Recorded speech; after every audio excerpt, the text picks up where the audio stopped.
In 2014, I was invited to join what was at the time a small but unique fellowship program. It seemed like an amazing opportunity, and I jumped at the chance to become a University Innovation Fellow. In my school's leadership circle, only 2 of the 5 applicants made it through training. But overall, things were good, and we started to address some of the major challenges on our campus, namely multidisciplinary collaboration and the engineering curriculum. So no big deal, right? Quickly, we hit a wall on both fronts. Attendance at our club meetings dwindled, and every single meeting we had to address the engineering curriculum was met with hostile resistance.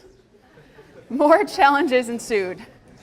First, our faculty champion, the one who had recruited us to join the program in the first place, was fired. Shortly after that, people began to wonder what a couple of engineers were doing meddling in the business school, and we were asked to leave our home in the Center for Entrepreneurship and Innovation.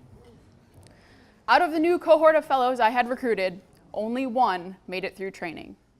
So with no advisor, no home, and only 2 members, we could convince no one to buy into our UIF vision, and we quickly lost our funding through the university. I was frustrated, tired, and ready to give up. It felt like I had tried everything and failed.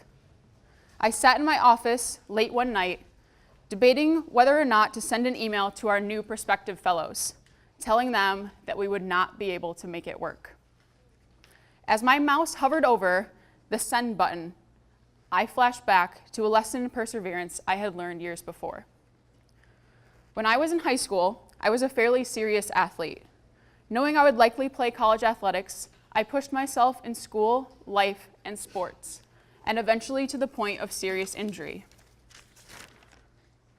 I wound up in a pretty bad place, receiving not 1, but 5 traumatic brain injuries in less than 6 months. I could no longer read, think, or talk properly, let alone go to school or participate in sports.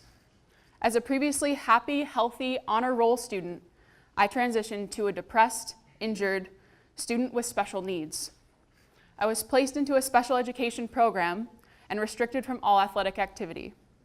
Quickly, my 2 passions became things I was failing at. At this low point in my life, I was forced to find my grit, but balance that with patience with myself. After all, blindly grinding through without reflection or discernment was how I had ended up in this place.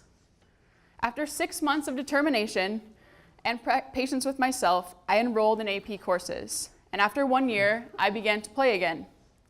Through grit, fortitude, patience, and the ability to laugh at myself, I made a full recovery and received academic and athletic scholarships to college.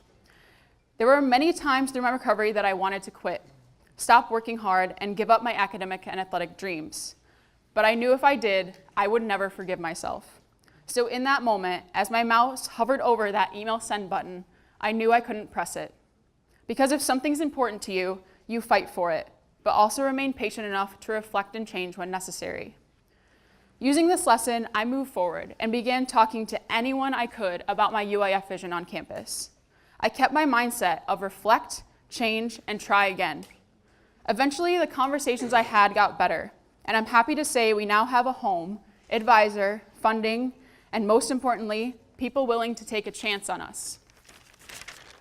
Grit is the resilience it takes to get up after failing. It is the part of success that so often goes unseen. It is hard, it is dirty, it is ugly, and it is messy. Grit is your ability to take a hit and keep going. It is putting in the time, effort, and work that you know no one will ever see. We often view successful people as lucky or smart or as gods of some sort, and they're not. They are normal, everyday people who just never give up. Success stories are made of grit. I challenge you to find yours.